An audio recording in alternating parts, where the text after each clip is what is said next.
What's going on, y'all? Welcome back to another Squad Creators Podcast, episode 41. Man, we brought a special guest I discovered on TikTok, man, Breeze Tees, man. Would you going to introduce yourself to the people for me?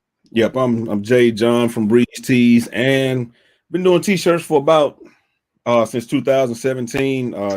Back then, the reason I even got into it was because I had a few, I used to do YouTube, had a couple of fans. They used to like, oh, everybody's always, why don't you make some merch? Why don't you make some? I didn't want to charge them $30 for a shirt just so I could make a little something off of it, right? So I felt like, you know what? Let me look into this stuff. I started looking into it, and the more I went down the YouTube rabbit hole, I did the same thing we all think. Man, I can do this. Like, what? Why would I? Why would I do that? So, got myself a Cricut. I sold a bunch of shirts first. Then I got myself a Cricut and got myself a heat press and went from there. Before that, I think I was printing stuff out of my ordinary inkjet printer and doing it with the iron. I think that's how everybody starts off, more or less, and then you realize once you get your first order that's more than like 2 shirts, you're like, it's not sustainable. So, I got that, bought stuff off of Amazon, more or less like everybody, and the rest is just here. And I just upgraded a little bit here and there, went from the Cricut to the Cricut Maker to the Silhouette Cameo. I bought a GCC, GCC, one of the GCC big machines, so I could cut 11 by 17 prints.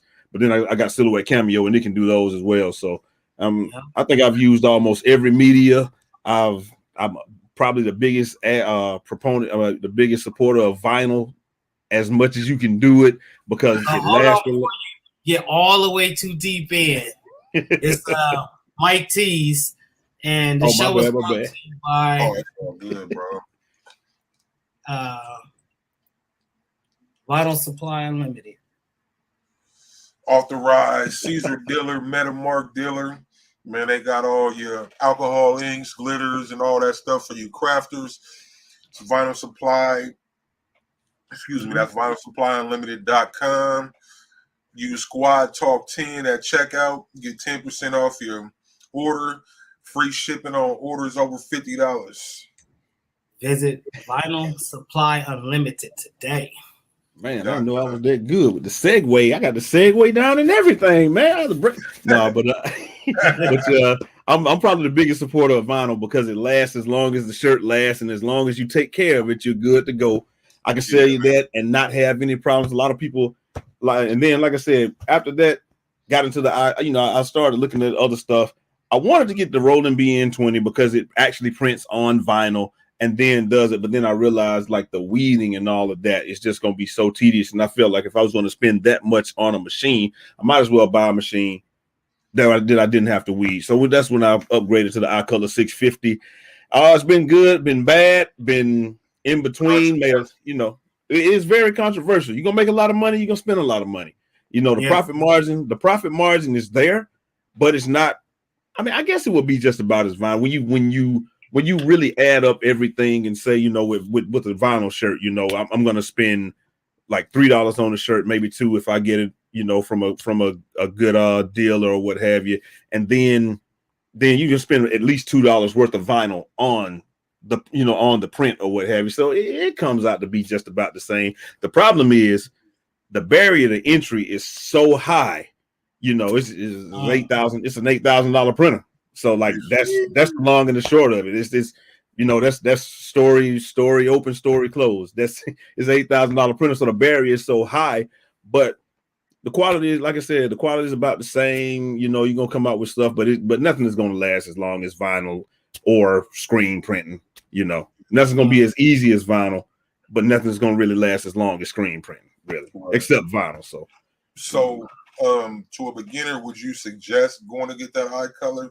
Because you hear so many negatives about the iColor.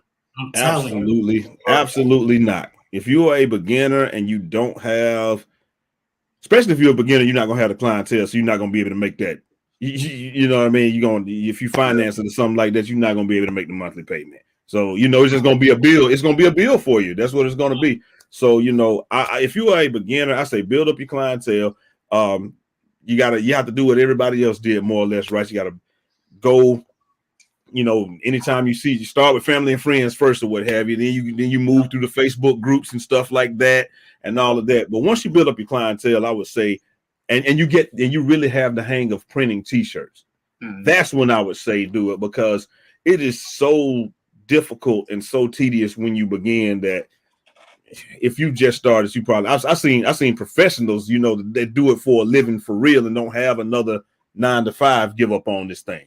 So if you don't have, so let me stop you right there. So with that being said, what makes you want to keep going on with it with all the, like, that's a big statement to say professionals give up on it. Like, why do you keep moving on with it? The main reason I keep moving on with it is just because, like I said, I already made an investment. I can't give it back now, but at the same time, it's one of those when it works and everything's working, it's poetry in motion. It's just like sweet science almost. It's when it's moving. But when you have an issue and you have to take time out of your day to figure out what that issue is, what's causing it, all of that good stuff, then it just makes you be. I'm like, I could have done this with vinyl already and been done with it. You know what I mean? So, but they don't want it that way. They want it through the 650, and they want it printed. So, it's just another tool in the tool belt. Is really what makes me continue to use. Like I said, I've had 5-6 orders this week. Did those in vinyl. I may have had 2 or 3 this week that went with that machine. It's just a very capable tool in my tool belt, and it's one of those things where my y'all don't know this yet though. My background is IT. That's what I've been doing for the last 20 some odd years. So I love solving computer type problems and stuff like that. So when I run into an issue, I'm looking at it as a challenge. I can definitely see where anybody else runs into an issue. It's like, I ain't got time for this. So yeah. So you said IT for 20 years, huh? What was so how you go from IT to t-shirts?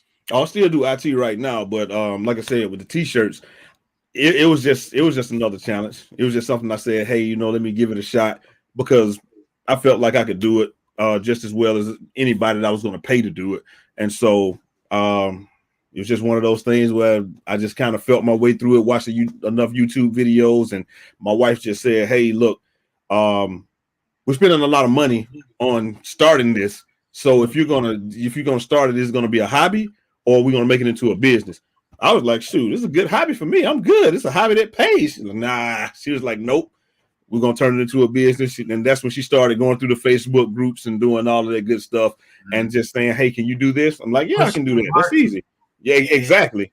Yeah, exactly. It was just like, hey, she's like, hey, can you do this? Yeah, I'm like, yeah, I can do that. And then the more stuff, because I do a lot of stuff with Photoshop and all that as well. So it was a natural fit for me, because people would throw stuff at other people and they couldn't do it, but they would throw it at me. And I'm like, I'm really good with Photoshop and editing pictures and making all that stuff work, and, getting rid of your backgrounds and all that good stuff that a lot of, that they ask us to do it impossible when we do t-shirts, let's be honest. Yeah.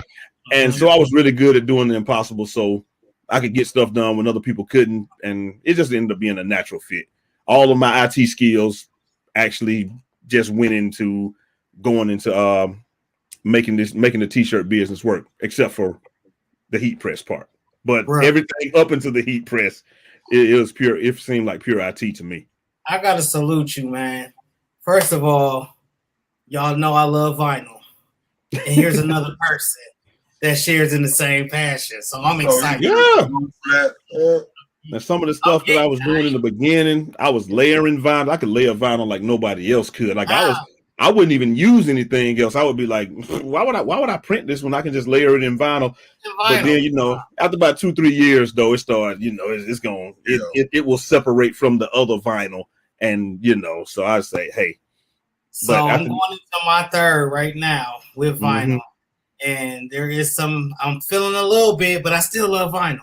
Yeah, exactly. He's a layer. He do the layers.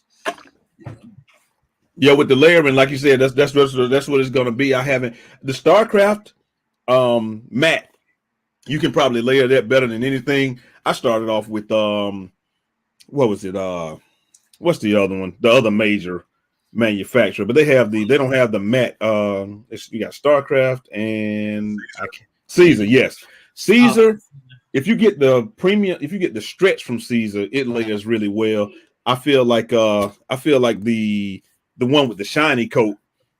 It's not. I feel like it's not as professional, really, right off the bat, because people see the reflectiveness. People see the reflectiveness, and they were like, "Oh, hold up, is that?" And then at the same time, when I layered it, it would just seem to like it would start. The vinyl would start separating faster than any other stuff. But I tell you, that Starcraft and the Caesar stretch, oh my God, I could lay it all day long. Those shirts I hadn't had any issues with those ever.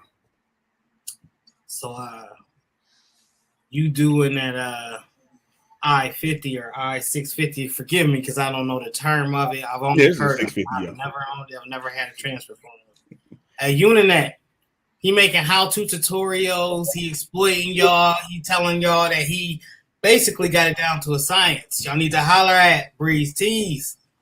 Come on now. I know they in your crowd. Oh yeah. I'm sure they will as soon as you know how it is. You have to hit a certain. Already watching. I know, but you got to hit that certain threshold. For me, I got to hit that certain threshold before they'll start talking to me. So it's all good. I understand. You got to earn your stripes. I ain't mad.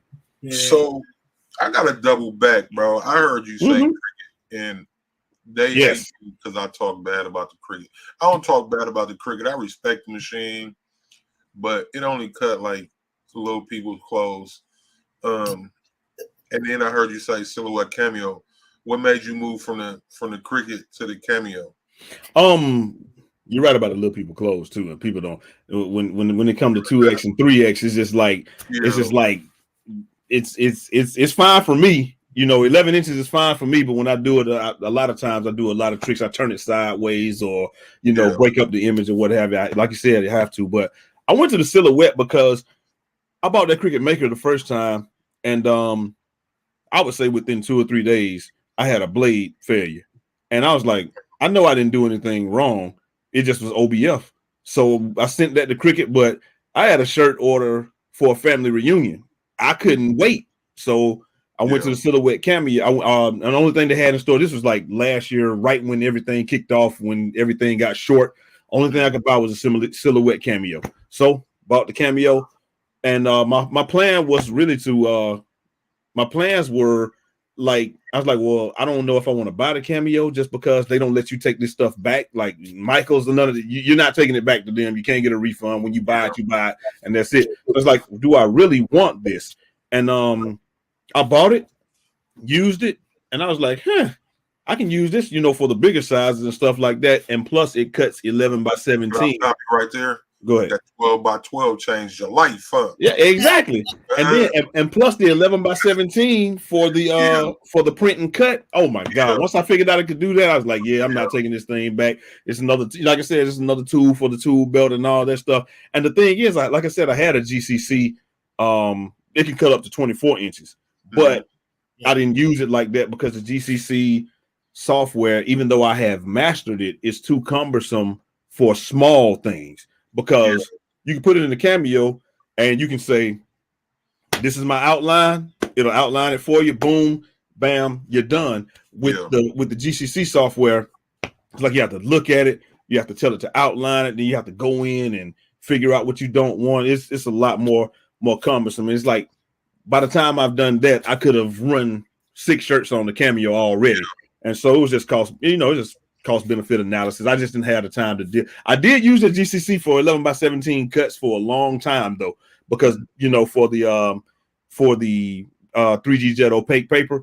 But once I got that cameo, I put that thing. So I don't even know what a GCC is. I don't need it anymore right now. So, but if something breaks, I definitely will break it back out. But I don't. Nah, cameo is good enough. They say you better be nice tonight, yo. I see that. Listen. It's a little play, all right. I'm being nice. That's why we talking about the cameo and not the cricket. That's why I'm being nice. So wow. So because people, bro, I've been bashed because I mess with people about the cricket. Just for the record, I respect the cricket and what it does because I've seen some great work, graphical things, and a whole bunch of other people do great work with that cricket. But just like the baby stuff and all the extra work you got to do to piece and manipulate and all that, that's the issue I have with cricket. Right. I Nothing understand. against Cricut users, the person itself. It's just that if I want to do onesies, I'm going to give me a Cricut. There If I you want go. to do Well a said. baby stock, I'm gonna go give me a Cricut. That's Right. all I'm saying, you know. But I understand that. Hey, before y'all continue on, hold on, see. Hey, y'all in the crowd, we see you. What's going on? Thank y'all for coming and tuning with us tonight with Breeze Tees. Yeah, some people out there. Let's shout them out. The Educated Natural. Hey, Kim. Ain't no chicken thigh talk tonight. Yo, B, what's going on? What's going on? Late night crafting with Stacy. What's happening? Taryn, what's going on? How you doing? T-shirt man Los, my guy. What's happening, family? Yoda V. Fidel Elvira, what's happening? Hey, y'all. I keep seeing the same people. James, Custom Journey, what's going on? What up? Blessed by the best 35. Appreciate you coming in. He said, happy to catch a live and learn some new things, man. It's always something to learn on here. Hook up these gems. It ain't always bashing the Cricut like some people seem to think. Sketches to designs, what's going on? Taryn, you know I got to talk about your Cricut, Taryn, but I seen your work. I appreciate what you do with that little machine. You know, I'm still talking mess. I'm just playing with y'all. I love y'all, man. Craftable Things, what's going on? Bridget Smith, how you doing? That's the end of the other people. Yep. But so, man, I want to double back though, family, on that. Of course. On that, can you explain the process of that eye color? Yeah, marrying A sheet to B sheet or something like that. That's the part that turns a lot of people off because they feel like if I've had so many people, but you pay this much for a machine, it should just print these things out and you're ready to press them on the shirt. Unfortunately, we're not there with technology just yet where it can put the tone and adhesive at the same time. But maybe one day. But right now, what we have is so you print it out, and then you have the A sheet and the B sheet. So you print it on the A sheet. The B sheet is what has is actually the actual paper that you're actually feeling, and that's what has all of the adhesive. So once you print it out, you stick the A sheet, B sheet together, put it in the heat press it down, wait for however long. Sometimes it's 120, sometimes it's 130. It's just really it's one of those things where this is another thing. There's no exact instructions to it. It's like you have to do it. You have to just trial and error until you get it right with your heat press and your setup, because what I do may not work for you. And so like I found with mine, I had to do 150 seconds when it said I had to do 135. I found that I had to do 8 pressure when it says I had to do 5 pressure, stuff like that. So a lot of people get cut off or get turned off right from the bat because you're gonna smoke a lot of sheets doing that. I mean, you talking about they give you 100 sheets to start off with. I've seen people say they went through 98 of them before they figured it out. Fortunately, me, I went to the bottom of YouTube before I even bought it, so I only messed up about 10 or 20. But I got good print. It's like one of those things where I was peeling it. The top part was fine, middle part was fine, and then like whatever I put at the bottom of the sheet, it didn't do what I wanted it to do. And so I eventually kept on and figured that out. If you can make it through that part, which a lot of people won't, and I don't blame them, because once you pay that much for something, you're just like, let me just return it inside of the return window because this not coming out right. And I don't want to keep on messing with this thing, which I totally understand. But once I was already determined, I could figure that out. So once I figured that out and started, moving stuff and all that, it was good. But like I said, that A sheet, B sheet marrying process, because there is no exact science, there's no cookie cutter thing to do it, because some people have clamshell heat press. I have a top down where just even pressure all over. So, it was a lot easier for me. If you got clamshell, they tell you stuff like you may have to put some notebook paper on top of it and then press it to get more pressure and stuff. Like there's just so many different tricks that you have to that you may have to do if you don't have a certain type of press or what have you. So it's like I said, the accessibility is just not there for a lot of people. And I totally understand, because like I said, if I spend $8,000 on something, I wanted to work right out of the box. I'm not real. So when I had to work to make it do it, I was like, I was in there the first day too. I mean, I think I was in there from 8 a.m. to like almost 3 in the evening, 7 hours. Just, oh man, this one's bad. This one's bad. This one's bad. But I eventually got it down and I grew to love it. So that's really what it was. If you can get through that initial period of learning how to marry that A and B sheet, I think a lot of people be fine. But like I said, I wouldn't want to. I can also understand people not wanting to mess with it.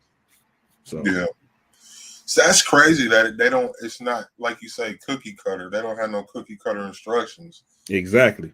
That and to hear that somebody said they wasted 98 sheets. Yeah. There's a dude on YouTube that had like 100,000 subscribers. That said, I mean, he got like 900,000 subscribers too. The video got almost 1 million. The dude said that, and he's been doing t-shirts for a long time. He said he wasted the whole first 100. Done. That's crazy. That's good money. And what they go for like $300-$400 a pack or something? Yeah, 400 a pack. Yeah, 400 a pack. Right there. Exactly. And I think that's what a lot of people do. They say, I don't have the money to throw away, because I definitely don't have money to throw away. Like I said, fortunately, I was gang sheeting everything in the beginning. So I was still getting 2 or 3 good prints out of it. I just could never make that last one come out the right way or something like that. So I didn't lose a whole lot of money off the 1020 that I messed up, but at the same time, I wasn't happy with the results. And then that's when I went to another paper. I went to the Easy Peel. And once I went to that, I used that and it was great. But the colors weren't as bright as I wanted them to be. And like I said, the customer, it wasn't as easy for the customer to use. Like when you use eye color paper, when you peel it off, it almost falls off. You don't even have to do anything when you take it off of the shirt. But with the Easy Peel, you have to like do it a certain way. You have to like snatch it off really quickly. And it's like sometimes it just wasn't user friendly for right there. Exactly. So yeah. So that's crazy, man. Just to like like I say, man, that machine is very controversial, but this is the most in depth I've heard about the process, the machine. I understand the apprehension that people have with it. Right. A unit a year. Squad creators. You need to holler at them. I'm telling you, man, like it's one of those things where it is tough. A lot of people don't like it, and rightfully so. And it's just like one of those things where it's like I don't know. I think the best way I can make it make sense for most people is this. It's just like having a friend, and that friend is kind of shady, but it's just like, and everybody else is telling you, listen, man, I don't rock with your boy because he's shady, and you like, no, but I've known him since kindergarten. But that it's only a matter of time before he does something to you, and we'll get on through it because that's my boy since kindergarten. It's just exactly like that. I knew it was only a matter of time before one of those, before it did something that I wasn't gonna like. But I was like, man, we've done so much good work together. I just went ahead and bought another drum and just kept on going, So I saw you posted at the TikTok. Can you talk about what happened with your machine? Yeah, okay, so I was going through and I was just doing prints. And then my magenta started acting up. My magenta was the first one that actually went out. So I bought all the other toners. I replaced all the other toners. Everything's working great. Everything's great. All of a sudden, my blacks were too black. And I don't even know if that's a thing, but my blacks my blacks were too black. And then I did a image, and it was like the gorilla print that came out. It was too purple, but it was perfect for the people because they wanted it to be loud like that. But I was like, I felt bad because I can't recreate that. So it was like they loved it, and that was the end of the print. I was done. So they were like, yeah, we love this, man. It's for our football team, what have you. And then, like I said, the black was too black on that. And so with the black being too black, another thing that was happening is when it was going through the fuser, it just couldn't it couldn't press it hard enough. So I had to turn up the heat, turn up all that stuff on the actual printer. But with the blacks being too black, the way that the printer does black, there's not a black cartridge. It mixes cyan, magenta, and yellow together to make it. So they, as you can imagine, that's going to give you a bigger layer than just regular layer of color. So everything was coming out fine, but the black was messing up. So I was like, okay, cool. I can deal with the black, with the black. It was fine. I figured out a way through it. All of a sudden, the black started printing brown. And that's when I realized the problem was the magenta drum was laying down. It was doing too much magenta, and it was turning all my blacks brown. And I went to the bottom of the internet again, looked everything, and called their support. They came in, did some settings. We turned magenta down, and then it was something that was close to black, and then we turned it back up. For the job that I had, I was able to manipulate it and do it, but I just like I can't keep doing this for every job. It's gonna slow me down. So I just went ahead and bought another drum. Now, the way I feel about that, it's the cost of doing business. I made a lot of money off of it. The amount of money I made dwarfs how much that drum cost. That's fine. But I am telling you, if another one of those drums goes out before I will be furious, and they will just, and like I said, with it being a consumable, I think that's one of the wrong ways that they're going with some of those things. They count them as consumables when somebody buys an extended warranty, which is not cheap, and they're just like, but that's a consumable. I get it, but you have to do something when your customer is, what I'm saying, when your customer just got this thing, it ain't even 3 months old, and something like that goes out. But okay, I hadn't had any other issues with it other than my own error. So I'm looking at this, and I'm just going to chalk this one up and say, hey, maybe it just is what it is. And with everybody else, a lot of other people saying that they had that same issue, and maybe something that Uninet wants to look into. But at the same time, when I get this new drum, it better fix the problem. Because if not, that's going to have to be a whole other conversation with Uninet. Do I even want to keep this thing? Because, but for right now, it's okay. I'm not mad at it. As long as this fixes the issue and I can keep moving forward, we're good. So how many different printing methods do you do besides the eye color? I know you said you did vinyl. What else? Do vinyl. I do the inkjet paper, just the inkjet, regular inkjet paper. I do sublimation. I converted a workforce, I want to say 4270, whatever, the one that has the 2 drawers on that can do 13 by 19. I converted one of those to a sublimation printer. Yeah, 7720. There you go. And then, like I said, I have a brother printer that I do the 3D jet opaque on, and like you said, of course, vinyl and this. So pretty much, I think I got almost everything covered. So, brother, what's that? The scan and cut? Yeah, I use the brother for the scan and cut. Yeah. I was just looking at one of them today. Yeah. So Fidel had asked what we're talking about.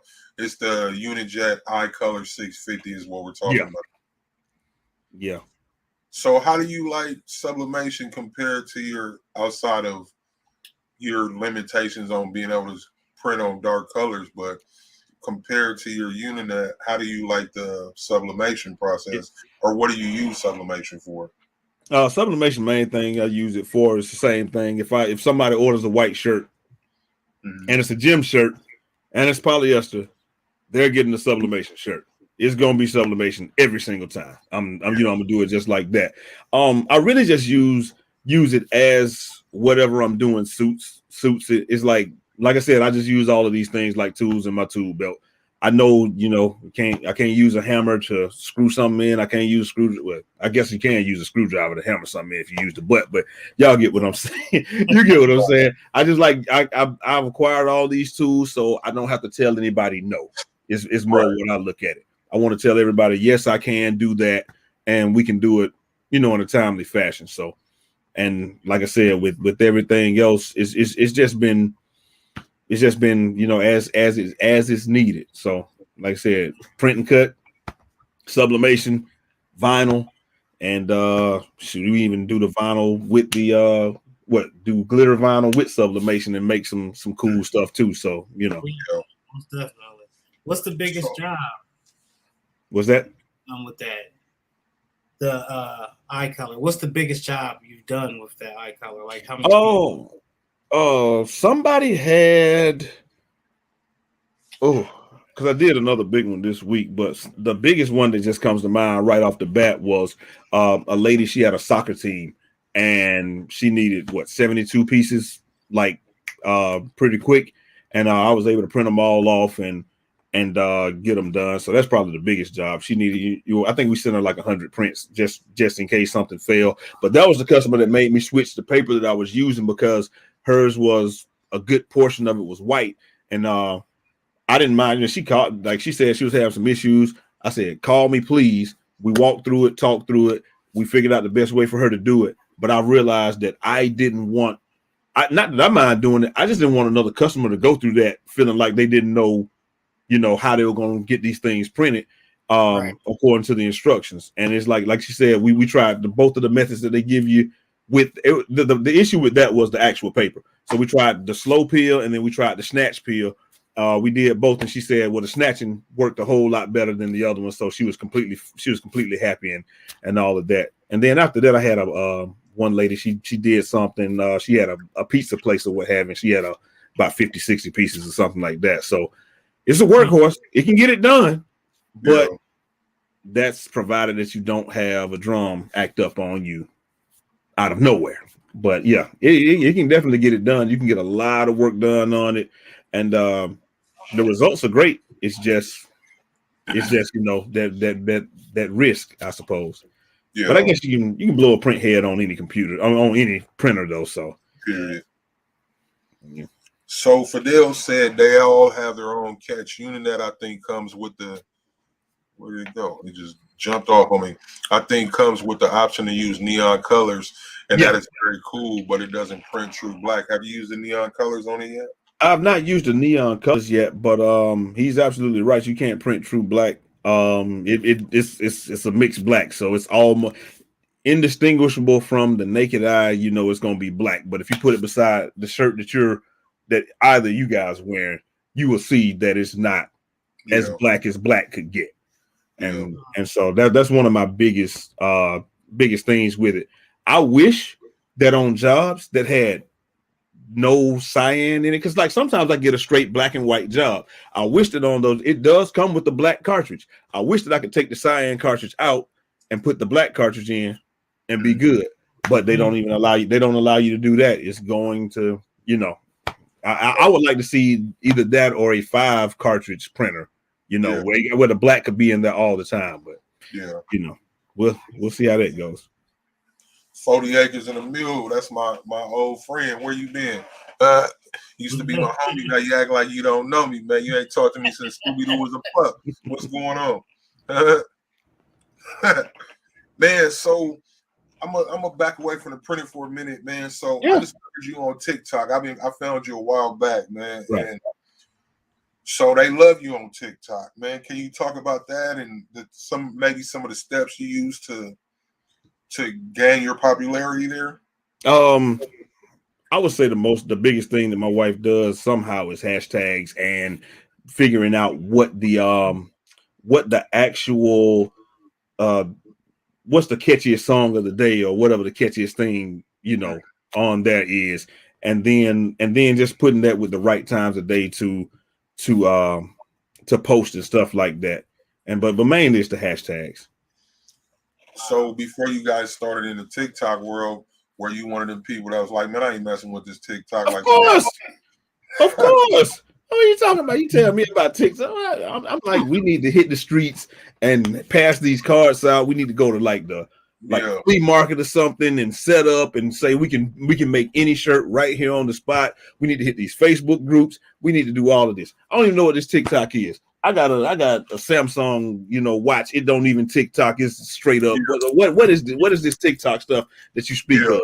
And so she was like, and then so my wife was like, you need to get into it. We need to do it. I promise you it's gonna pay off. And she was like, I'm gonna use you as the face of it, and I'm gonna be everything behind it. But she was like, well, you can do all the talking, you can talk, and you can explain anything to anybody.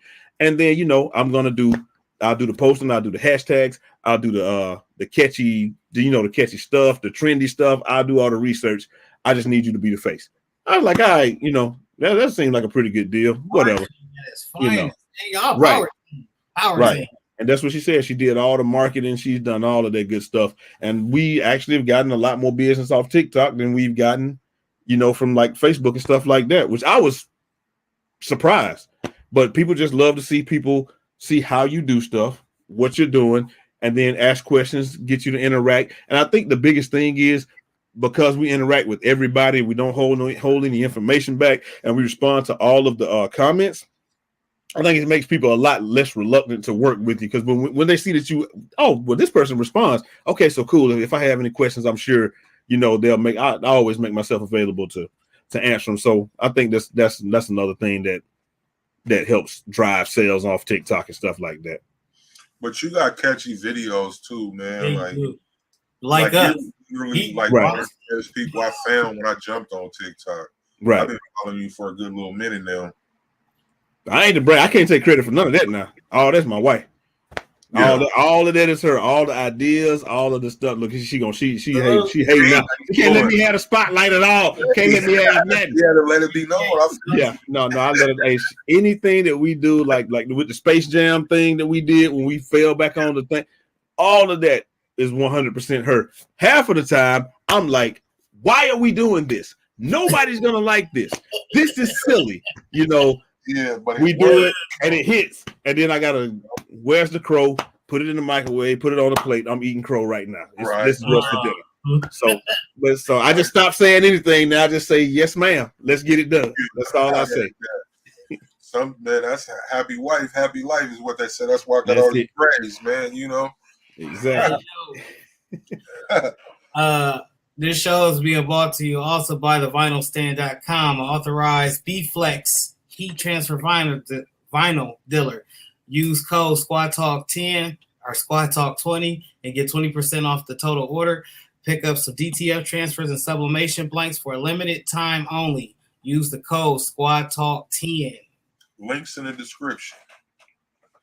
And that's gonna be definitely the next thing I try to get into is DTF. I got to figure that out. Let those parts become readily available, and then I'm on that. I'm on it. Like I said, it's another tool in my tool belt. I'm on it. Man, I got a DTF printer right here, man. One day, maybe. I don't know.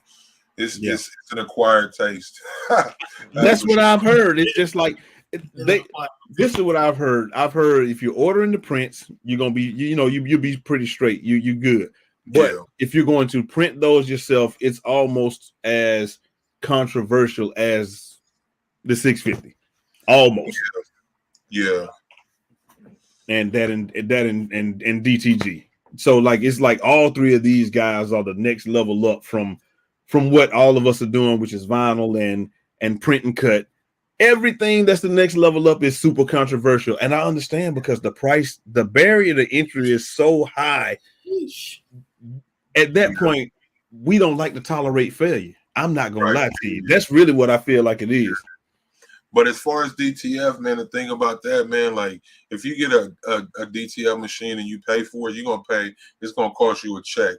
But if you're converting some, it's not that bad once you find the right printer. Right. But like to get somebody like I got a 1430 right here, and if I was to sell this 1430, I might get $400-500 just as it is. Right. But if I sold it as a DTF printer, man, that's like $2,000 or better. Right. You know what I mean? Just from pulling up the rolls, it makes a difference. Yeah.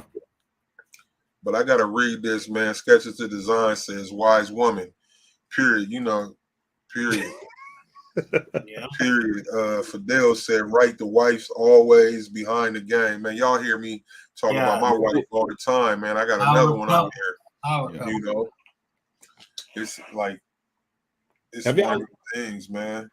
I'm sorry, go ahead. I was gonna say, have y'all even looked into what do people call the DTF one? Is it DTF Nights or something like that? I don't know. I can't remember what it is. But like I know what you're talking about. Yeah, but it's like they sell a printer. Well, they're getting ready to start selling the printer. I think it's on pre-order now, and they support it fully and all of that good stuff. Yeah. That's what I was really looking for. Like if something happens and it breaks down, can I get parts in a timely fashion or what have you. Because I think I had what you have. You said you have the Epson 13. What is it? I got 1430. 1430. Is that the Artisan? Yeah. The big one?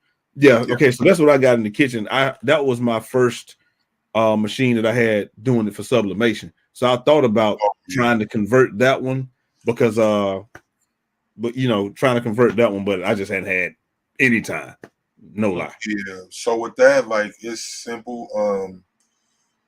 VVIinks.com has all the cartridges you need. Okay. They're but it's pretty simple, man. I'm just like me, I'm not patient. I understand. I'm not a patient person, so all that learning curve and then now trying to learn to rip software has been my thing. And then when I got ink on my carpet, dripped some ink on my carpet, I was like, I said, yeah, we're gonna hold off on this for a hot second. No, I understand. I did just order plastic for the floor, one of them plastic mats, so we might be back at it soon. But I like that 1430, bro. With you already having a printer, you're gonna spend about $300 more and you can get ready to roll. Right. Okay. That ain't that bad then. So, yeah, it's worth it. Definitely gonna look on into that. Maybe I can try to convert that thing and see what type of stuff I can make with that. Designs 813 has a video on it. South Bay Creations has a video on the conversion for the 1400, which is basically the same printer. Right. Anthony. Then you got like groups, Facebook groups, DTF Cove, they good group, DTF No BS, good group. Iron Designs 813, another good group for DTF. All three of them groups, man, you can learn whatever and anything about the DTF world. All right. Definitely have to look into that because, like I said, I don't want to tell anybody no, man. I don't want to tell anybody no if I can help it. Like within reason. Within reason. Yeah. Have you used the transfers yet? What, the DTF transfers? No. Yeah. I think probably the closest I've come to that is stuff from Transfers Express. I don't know if they like the ones that are actually printed ones. I don't know if that's DTF or if that's white tone. I can't. I think Transfer Express is more plastisol. Yeah. But like, man, South Bay Creation, it's a lot of people you can buy the transfers. I got so many damn DTF transfers, but I like the feel of them.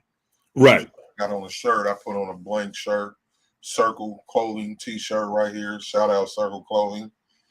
But description. They know all that dryer and separate and hanging, man. I throw it in there and they last pretty well. Right. Yeah, because to be honest, when I test these shirts out, that's what I do. Because I'm like, that's what nobody's gonna do what we asked them to do with these. So they're gonna ball that thing up and throw it right in there with everything else. If it can survive that 10 or 12 times, I think like with these, I think I got up to 30 with one of them, and then, it's just now starting to degrade or what have you. But if you can ball it up and throw it in that 10 or 12 times, I don't think anybody's gonna be too mad, with it. Yeah. So you said you got a YouTube too. So what's your YouTube about? Yeah, that's like I said, that's when I used to think I could play video games. We got the Breeze Tees one going now. But I used to try to play NBA 2K, man. I was terrible. I used to try to play that in Call of Duty, and this is all stuff from when YouTube first came out. So when YouTube first came out, this is like 2008, 2000. I had the channel since then. I was just trying to play video games and stuff, and everybody else was cashing in. I was like, I was pretty good. I started looking at those other guys, man. I ain't even close.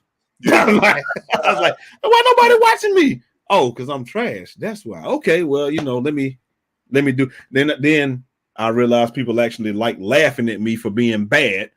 And then I was like, once I got past the whole ego thing, a lot of people started, watching. And then I just, after that, I was just like, I'm not good enough to survive in this arena.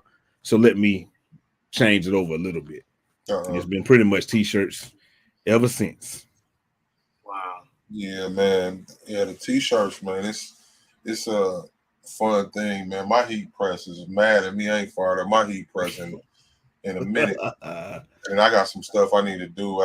But my room is in a disarray. Is the reason why. But right, like the t-shirt thing is, it's crazy. Like to go back to TikTok, like some of the videos I see from you, from some other people I follow on TikTok, like right. It's crazy how it just takes it's taking over. Yeah, like and then do you notice with your TikTok that people follow you that have nothing to do with t-shirts, but they follow you? And like that's one of the good things I like about TikTok. It's not about they ain't even got to be doing what you do for you to get that good follower. Exactly. And they're gonna be there for every video, everything you upload, every live. They're gonna be there supporting you. It's just like it's crazy. Like you said, like they don't even do t-shirts. They just want to see something come out of the printer. What's coming out of the printer today? Like that. That's what they. I'm like, wow. You're right. It is. It's crazy, but wow, how they just tap on for just to see that and then keep it moving. Exactly. Bridget Smith asks, "What does DTF feel like?" DTF is soft. It's a soft feel. I don't know. I don't know how to explain it, but it's a soft feel. I like it. It lasts. It holds up. And it'll take a beating. For the most part. I say it feels way smoother than Plastisol. Plastisol got like rough feel, like you can feel there's pain. Yeah, I agree with that. Right. Okay. Yeah, that's more or less what I was asking. So does it almost feel like would you say it almost has what like but is it softer than vinyl though, or would you say about the same? Okay. Softer than vinyl. Right. So we would say almost like it's probably almost like then I would probably then say like the ones that I don't even want to describe it as rubbery, but y'all know what I mean. Like you feel some of the shirts and you go across it's more rubbery than vinyl-y or papery, I guess you would say. Would that be about accurate? But definitely softer, or it feels more part of the shirt. Would you say? I mean, it depends on who prints them and how much ink was laid down. Okay, understand. The percentages of ink will determine like that rubbery feel. Okay, like I get mine from South Bay Creations, and they don't have that rubbery feel. It's just a soft feeling. Okay, it's hard to explain it because I'm not wearing one. Right. Usually I am. That's why you have to double press to get a smooth one. I have to double press for you to get a smoother feel. I think that's with anything though. Yeah. Double press pretty much everything. Really get into the grain of the shirt. So yeah. I double press vinyl, even though they try to act like you can sing. But I don't trust that. I double press that too. I boom, pull it up, take the thing off. I'm hitting it again. So do you find yourself ever over pressing vinyl? Have you ever over pressed vinyl? Oh yeah, and then after 3 or 4 washes, it's like whatever was white is now the color of the shirt is like red or whatever. I overpressed it before a lot of times, and that was one of the things I had to learn. That's why I had to go. Why is this happening? And I go back. Oh, dye migration. Okay, what causes dye migration? Oh, I'm too hot and too much pressure. Okay, So yeah, I definitely have done that with vinyl. What heat press do you use? Funny that you asked. They don't even make it anymore. They made it for like 3 months and stopped. It's a StarCraft swing. It's a StarCraft swing press with the drawer.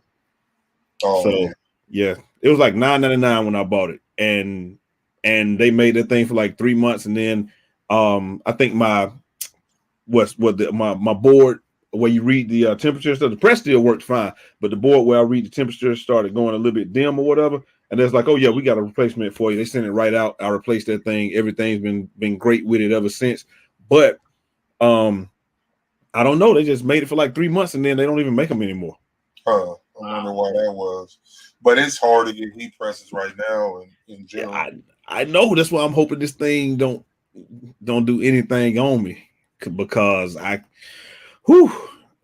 was watching my guy, a t-shirt buddy or whatever, and he said his press went out, and I'm thinking like, why don't you just get another? He's like, I can't get another one. Mm-hmm. And so he almost had to go back to the manufacturer, and I guess they saw his video or something, and they sent him one. There's like you too important in the community to not have your press or whatever, so they gave him they sent him something. But I was just like, wow, because I wouldn't have thought that it was hard to get stuff like that, but I guess it's hard to get anything that has any computer components right now. And then the shipping and getting across seas and all that stuff is bad right now. Right. So what do you do outside of t-shirts? I think I can play basketball a little bit every now and then, but my body wants to move at a rate that my brain wants to move at a rate that my body won't allow me to anymore. Once you cross like 38, it's over with. I fought it for 2 or 3 more years, but this year I think I'm gonna retire. I'm done playing basketball. Cause you just get tired of. I know you get tired of saying, dude, when I was 20, I would have killed. You get tired of saying that, and they don't believe that. And we wasn't trying to hit that when we were 20. I get tired of. So I got to hit them with one good move. Okay, see, that's what you would have got all day when I was 20. I'm gone now. Now I can't walk out. So I thought I could play basketball. I lift all the time. I try to stay in the gym. And then other than that, my little boy and my wife, that's about it. Try to keep them entertained. But and like I said, my IT work. I mean, I'm like one of the head techs for a small, we used to be a small IT company, then they got bought. So it's not small anymore, but I'm still the head tech for that sector of people that I was. So that's what I answered the question for me that I was gonna ask. So you're doing both still. So yeah.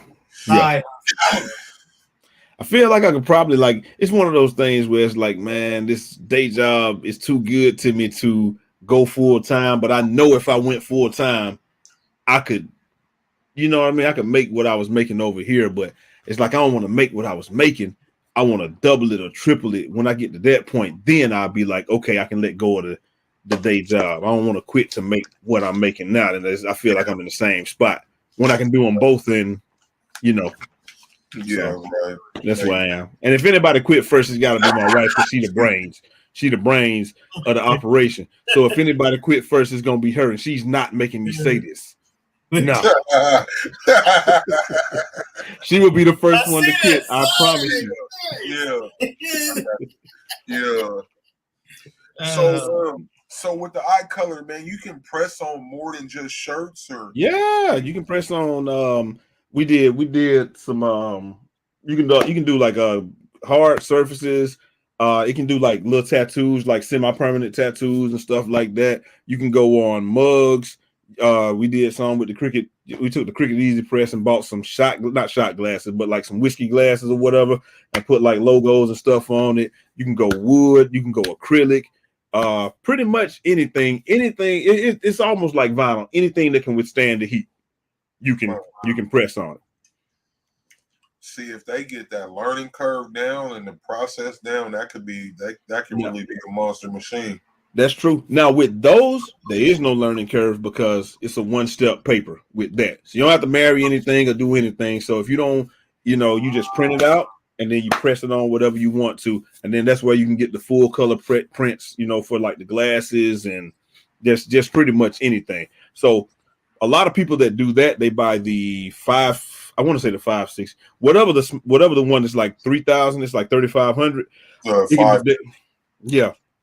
It can do 8.5 by 11 prints, and that's what the hard paper is anyway. The one-step paper is 8.5 by 11, so it does those. A lot of people buy it like that, and then that's all they do is hard surfaces because it lets you do full color hard surfaces like keychains and stuff like wood and all types of stuff like that. I know I saw one woman that's all she does is prints out of that thing and does not shot glasses, but she does those glasses, little whiskey glasses, and like you send her the design, boom, she slaps it on a whiskey glass, cure it, and then she sends it out to you. So how big does a 650 cut? It can go up. The 650 can go up to 12 by 19. And then the one above it goes 13 by 19. But I figured 12 by 19 is big enough for most people. Yeah. And if I can't do it this way, I turn it sideways and make it big enough. So generally with the bigger sizes, it's usually for the like 3X, 4X, 5X, 6X. That's what exactly. So can you print sublimation with the eye color? Yes, you can, but you have to buy the sublimation toner. So you get the sublimation toner. It can do glitter too. So if you buy it, you have to buy it like for the glitter. You have to buy a clear toner and glitter paper. But it can do it'll be color glitter. I guess it'll be just like when people press with glitter vinyl and then sublimate on top of that. But it just makes it into one step. So it'll just be it'll print color and glitter. Like it's so much upside that I haven't even gotten into yet. But like I said, just getting past that marrying, it's like that's what a lot of people can't get past. And I think that's partially Unionet's issue too, because they send you that regular paper, the standard paper, that standard paper. No beginner should be using that standard paper. It's too difficult to work with. You come out with some good prints, but like I had several people that said, yo, I was getting ready to send this thing back. I couldn't deal with it. And then I pointed them in the direction of this one was done with the Easy Peel. I pointed them in the direction of Easy Peel. I was like, thank you so much, because now this Easy Peel makes it so much better. And then once we went into the iColor Select paper, they're like, thank you so much for the Select, because this makes it so much better. But the paper that they send you from the beginning, because they're just trying to get the sale and pack as much into your initial package as they can, I think that's partially their fault. They should not send anybody that standard paper at all. I can do it now because I'm really good at it now. I can use that standard paper, but I would have much preferred to have used that iColor Select paper in the beginning, because it's much easier to work with. So I think part of that is Unionet's issue. They got to tell their sales team to sell the Select and tell them it's going to make it easier, for them for them and customers or what have you. You just dropped a bunch of gems on us about this iColor. Yeah. I didn't know it did. You can switch it to sublimation, glitter. Yeah, you can mean, like even down to the processes, some troubleshooting. I mean, you just gave us a whole bunch of gems on the that Okie. Unionet for the 8th time. Yeah, Unionet. You know what he's talking about. But I mean, like I said, though, the biggest thing is if you got one, I would say don't give up right off the bat. But know your tolerance level for it, because if something is aggravating you and it seems like it's going to be more trouble than it's worth, by all means, send that thing back. But if you feel like you got a little fight in you and you can deal with it, I say if you persevere through that little first roadblock, I think you'll grow to love it. And with all the versatility it has, it's just so many things it opens the door for that it's definitely worth it. So before we got on camera, you had mentioned you do a lot of gym clothes, right? Right. Can you talk a little bit about that? Yeah, what I normally do is I had a guy that was in school, and I would come up with designs and he would draw them, and then he got out of school and became a professional. He became way too expensive for me to use. But I still rock with him though. That's my guy Shaq, man. I still pay him to do all my designs. But I just come up with funny stuff. Funny little sayings or whatever, and then just have him to draw it, illustrate it for me, and then do it. And in the beginning, I was doing it all with vinyl. So, I would tell him always just make it one flat cut, use flat cut, because he's an artist. So he gonna artist it up and make it look so good. Yeah. Bro, you gotta use flat colors because I'm layering vinyl. You have to, that's what I was telling him in the beginning. And then that's when so he would send me 2 things. He's like, it will look a lot better like this, but here's your flat thing, whatever. Yeah.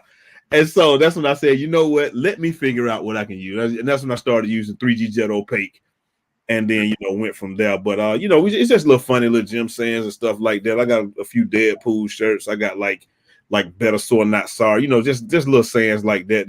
That's look cool on a gym shirt. I got one that says gym shirt. That's it. For some reason people love that one. I don't know. And I got one that said shooters shoot. We playing basketball and stuff like that. That was a hot saying a couple months ago, man. Shooters gonna shoot. So that's all I do. I just have a lot of fun with that. And like I said, a lot of people that follow me on Instagram and stuff, they are gym people too. So they will buy them from me here and there and all of that good stuff. But I saw a lot of those doggone shirts, I ain't gonna lie to you. Because everybody like the gym, you want to have something to wear. So, that was easy to make. So we got a lot of comments. Yeah. Go ahead. You can read them, Mike. Texas Finest Apparel says the eye color you need to put dots for anything to last. Yeah. That's called the rasterization. So it's like if you wanted to last a long time, depending on the paper that you use, you have to use the rasterization dots, which is just like what it'll do is it'll just put a bunch of little dots in here. So if I'm standing at this distance, it'll be indistinguishable. You wouldn't be able to tell. But once you got up on me, you would tell it's a whole bunch of little dots or what have you. And that helps the washability tremendously. And it helps the feel too. If I did dots versus no dots, you could feel it with no dots, and it'll feel kind of papery or what have you. You know, you could feel the design. I put a lot of dots in it. You almost can't even feel it. So it helps the durability a lot. But I ain't have a lot of customers that was into that, so I never have done it. What's up, Levi? How you doing tonight? Levi, what's going on? JC Productions. I just got my new 1400 with the DTF ink. It's working flawlessly. I am happy as a blind person. I am able to print in DTF. Now, thank you, squad. Thank you, Big Boy Prince. And thank you, Alexandra and Vivian. Salute to all of y'all. Fidel says they want you to buy the expensive one. Yeah. You might be talking about the paper. Yeah. What's up? Just say the word. Gina Gill. All right, that's it. Mike. Comments. That's long paragraphs. Why did you decide to use a white toner printer instead of a DPF or any other technology or transfer sheets from Supercolor or any other company? Good question. My biggest thing was I'm impatient.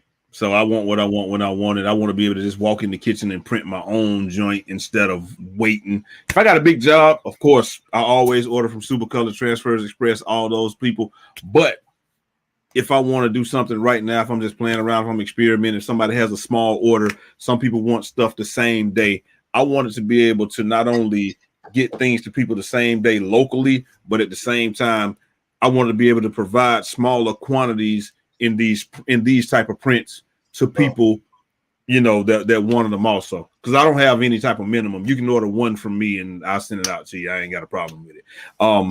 So that's really the long and the short of it. I wanted to be able to fill that niche spot where, you know, print these things with no minimum, but also when I want to do something, or if I have a shirt order that's locally with a lot of colors and stuff, I can just do it. Yeah. So if a person wanted to get some prints done, how would that reach you? They can go on TikTok, or they can go on Etsy and do it, or they can go directly to the site, the Breeze Tees website, and we have a form on there where you can contact us, upload your artwork. We'll get right back with you and say, hey, this, we know we need to be a little bit bigger. This is perfect. Do you want us to knock the color out? You know, stuff like that. We get right back with you, and then we go from there. But so the Breeze Tees website, Etsy, or just contact us on TikTok. And so how much the prints go for?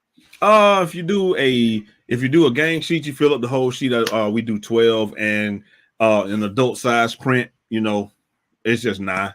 No cricket. What's that? I said no cricket. Exactly. We got, and that's another thing. I bought the bigger paper because I wanted to be able to do the, you know, all the way up, like as tall as the paper is, I can go up to 11.5. But if I turn it sideways, you got 19 inches. You got 19 by 11. So, you know, I can make it fit on there some type of how. I think I might reach out to you about that. I just want to see what it feel like. Yeah. I've never used it. JC Production said, I have a client that spent $12,000 on the Eye Color 800 and having problems marrying and peeling. She called Eye Color, said pay us $1,000 and we'll give her support after a $12,000 printer. That's crazy. And that's what I'm telling you. A lot of people That's what it is. Like you get that thing, and then you're gonna need some help, and it's just like, nah, we just, I can't pay you anymore. I already paid this much, and I definitely, that's why I said I definitely see why after that I send it back too. I ain't gonna lie to you. I probably will feel that way also. Oh, $1,000? Okay, yeah, okay. Customer service, if nothing else. Yeah, exactly. That's how I feel about it. But she can always watch some of our videos on TikTok and stuff like that. Catch one of our lives or something like that, and we'll always answer any questions that she might have. You know, I'll be support.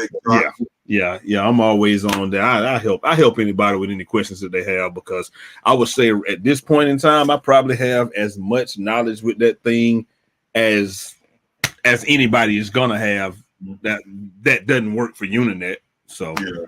So Uninet, you heard me. Is that so that we need a check, mate? Yeah. Oh man. But yeah. What's going on? She did her first clip today on YouTube. Y'all going over there and check her out. Oh yeah. Yep. Post the link in the squad, man. Hey, so I don't know if you know, bro. We run a group. We got a Facebook group called the Squad, man. You should come join, man. I would definitely join that, because I'm always I don't know everything. So if I need to ask a question, or anybody need to ask me a question, I'm always. Yeah, I think that would be dope, man. Yeah, I definitely will do that. It's just knowledge is so hard to come by out here about this thing, man, because like I tell people, this is the way I explain it. Like, some people don't want to. I understand if I've spent time to acquire the knowledge. Sometimes, people want to be compensated for the time they spent acquiring the knowledge. But sometimes people just don't want to help you just because they think you're going to encroach upon their customers. And I'm like, every time I walk into SNS Activewear, there's millions of shirts in there. I haven't printed on those million shirts. So obviously I'm not doing t-shirts for everybody. There's enough money for, there's enough for everybody to get. And maybe one day I might have to throw you some business that I can't handle. But how can I feel confident in throwing you business that I can't handle if you ask me a question and I didn't even prepare you for it at all? It's just like you're just supposed to figure it out. So I definitely see it both ways, but I just try to help out anybody that asks. So, I mean, that's how you get your blessings, man. That's what we did this for. That's what this is about, man. The people we bring on here just drop gems, man. Give everybody some type of outlook, like having you, man. None of us knew about this eye color. We just heard the good stories and the million bad stories about it, man. You put it in real perspective. Right. For me, I'm sure Mike T's and a whole bunch of other people. Yeah. Right. Fidel Alvera says, "What? That's not fair. After all the money you paid." Wow. Excuse me. Yeah. So do you think that you're gonna up, or you think you're gonna get another one, or are you gonna wait till the newest model come out? Like, how content are you with the 650? I mean, I know it's 8,000. That's a healthy price to pay. Yeah. Right now I'm cool. The reason I bought the 650 is because we were 100% gonna buy the 550, but then I realized it could only do 8.5 by 11, and I said I know that need for 11 by 17 is gonna happen.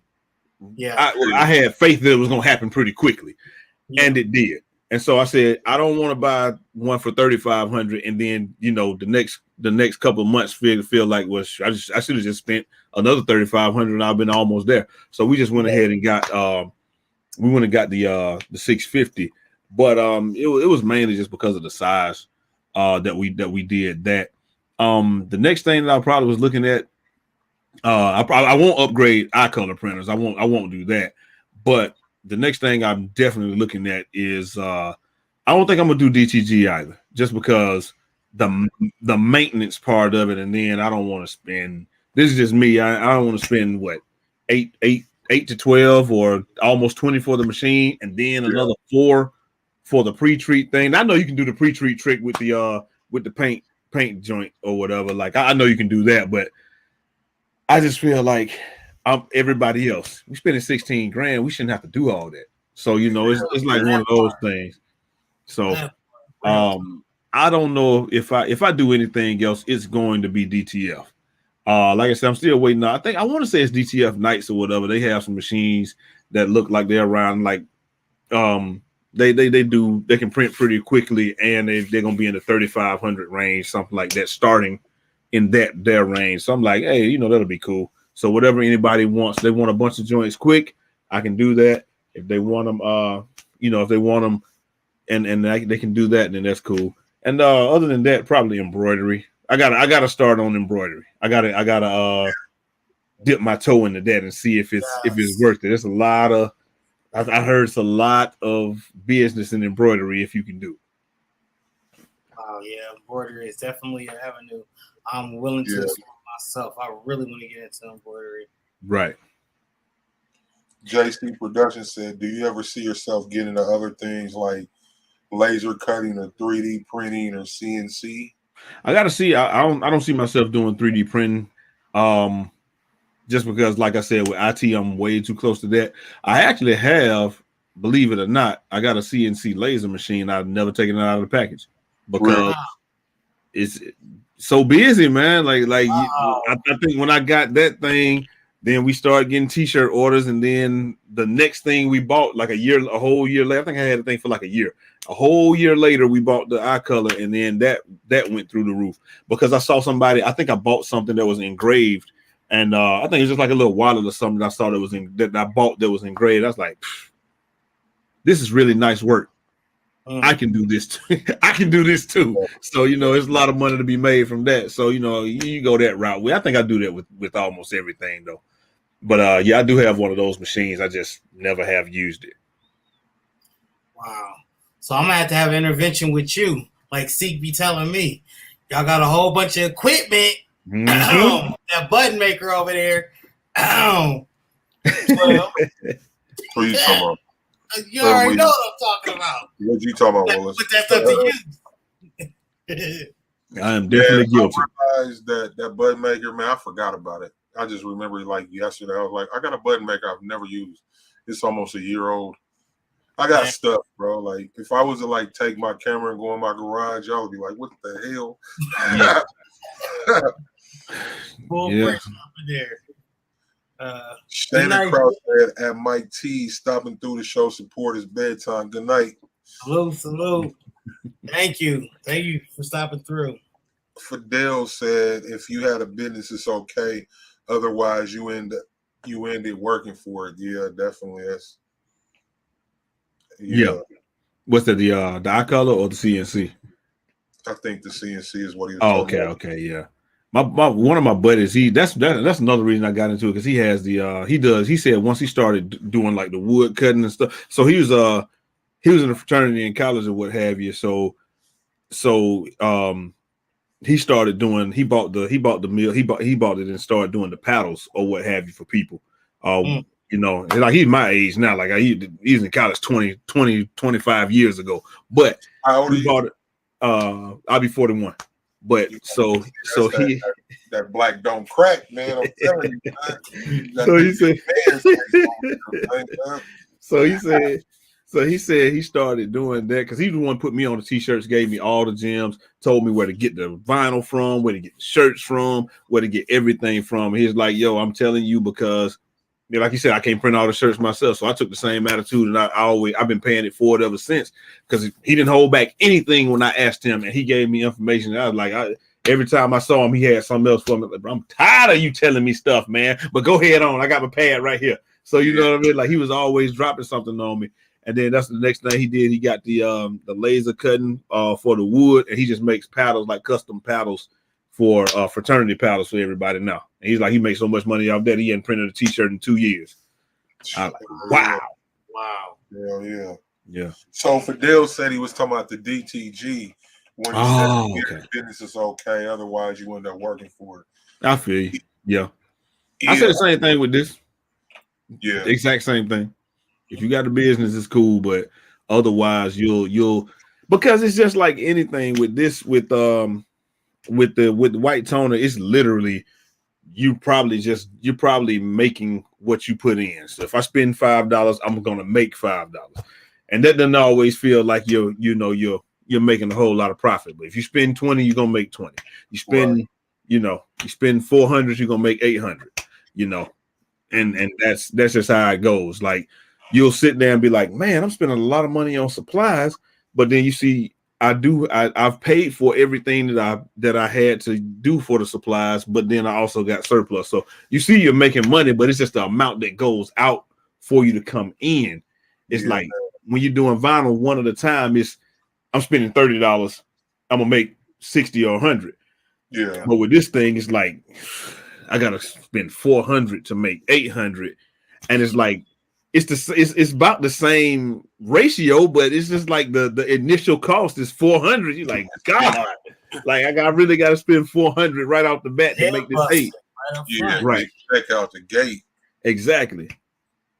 And then with vinyl and stuff, it's like when I spend this 30 or 60, I've got the order in. With this, I got to spend 400. Then I got to go get it. I still got to go get it. I still got to go make this work and get these sales. So, you know, that's why I love vinyl, because you can just do it right there. We got the vinyl place, like not even 20 minutes from us. We got the shirt place where I can order a shirt before 2:00, not even 20 minutes away from me. And I'm telling you, if you put your order in before 2:00, I'll have it to you by 5. If it's within reason, and you like, that's why I love vinyl so much. But so where are you based out of? Oh, we're in Atlanta. Atlanta, Georgia. Okay. ATL. Yeah. So y'all got a lot of stuff out there, man. Right, man. The shirt place and vinyl place. Yep, right on the same exit. Boom, bam, bam, and I'm right back at it. And y'all got Cosmos Inc. So y'all got the sublimation out there, everything. Yeah, it's a lot of stuff right here, man. It's like I'm fortunate where I am because I can get all this stuff right. And even if I couldn't, I just get it the next day. You know, you order it and they still send it to you the next day if you order before 5, so you're still good. But it's just like that's why I love it so much, because I can do vinyl prints on an as needed basis, like boom, boom, boom, right when you order it, I got you. But with this, it might be like, hey, I have to order some paper. You that's a big order. I have to order some paper. I got to overnight this stuff in, and you know it's $400, and then you may only have 10 shirts. Now I still have to cover I got to cover the other 90 sheets. You know, I gotta go get business for that. So I think that's the part, because you end up, nobody like holding inventory. Let's be honest. Right. And you have to hold inventory with that, or you just won't be prepared. So I think that's another thing. It's like, dang, man, I was gonna spend 400. I don't even know if I'm gonna make 400 off this. But you price your stuff right, you good. So with that, like them sheets, man, like what is a typical price of you to create a shirt with your sheet cost, your shirt cost, and time and production? Like, what does it cost you to make a shirt? With that, I mean, well, shirt's probably gonna be $200-$300. I mean, $2 or $3 for a shirt. The sheet, depending on how many I average, I save on average. I'm gonna get 2 prints per sheet just because of the way that people order. So I average about two, probably $3 per print. And then, so I'm about $5-$6 into it, into something. And then, well, that's with the ink and all of that, so $2-$3 a print. So let's just say I'm $6 into it. Most of the time, if you're an old customer, I charge you $12. New customers, it's around $15-$20. But I got a lot of people that I hooked in with that $12 vinyl price, all those years ago, and they still have not forgotten that we have expanded. They don't care. Day one. I'm day one. I need $10 shirts, front and back, with the logo right here and the crest with my name and foot. Like, bro, you can't get that anymore. I need, Yeah, for sure. For time inflation, shoot, exactly. prices went up. Exactly. Like they still shoot. Exactly. They still think they can call you at 10 o'clock at night. Hey man, you got some shit? No, I don't have those. I don't keep them on hand. Let me see what I have in inventory. I don't have them. I'm very sorry. You have to wait till tomorrow. Yeah. Yeah. JC Production said, I think that we individuals that are into technology, we just buy technology because it's awesome. We're just big boys with expensive equipment. The more expensive, the better sometimes. Congratulations. I feel that is a fact. That is a fact. How close are you to Evans? Evans is like Augusta, so that's probably about an hour. Okay. Oh, that ain't bad. Yeah, not nowhere really. Because everywhere in Atlanta, because the truth of the matter is everywhere in Atlanta, 20 miles is probably gonna take me an hour to get there in Atlanta. So, and I'm sure you guys, y'all know that everybody's from. Yeah. It's just like that in Atlanta. 20 minutes away from work and 20 miles away from work, but I'm an hour and a half, really. Yeah. What? But that's just how it is. So. Wow. So I'm gonna get into this rapid fire, but the reason I had asked you about how close you were to Evans is because the vinylstand.com, authorized BFlex and HTV dealer. Use code SquadTalk20 and get 20% off the total order. Pick up some DTF transfers and sublimation blanks if you need to. And this is for a limited time only. Once again, that's the Vinyl Stand. Oh, so I could order my DTF transfers there and just drive there and pick them up. Okay. Yep, that's another tool. See, that's another. I ain't even got to buy the DTF printer. See, that's what I'm talking about. That's a hammer in the tool belt, man. Yep. Go. Hey, don't forget to use that promo code.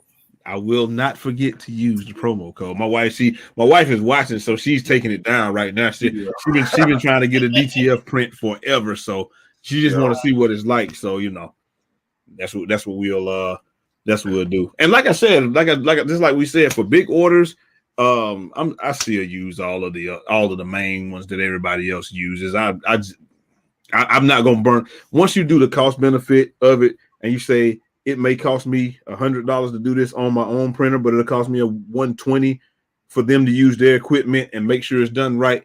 I still will outsource that because it's too close, and I don't want to burn up my ink and my paper, to do it. So I still outsource a lot of actual prints.